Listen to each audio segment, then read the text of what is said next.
How to allow or deny screen turn on control permission on the Samsung Galaxy S25, S25 Plus, Edge or Ultra. First, tap on the home button to return back to the home screen. Now from the home screen, swipe down at the top to open up quick settings. In here, tap on the settings icon. Next, we then scroll down and tap on apps. In here, tap on the more button at the top. Then from the menu here, tap on special access.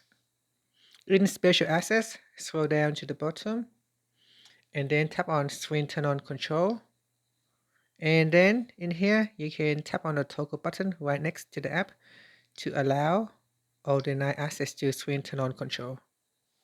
And that's it. After that, tap on the back key or tap on the home button to return back to the home screen. Thank you for watching this video. If you find it helpful, please like and subscribe to my channel for more videos.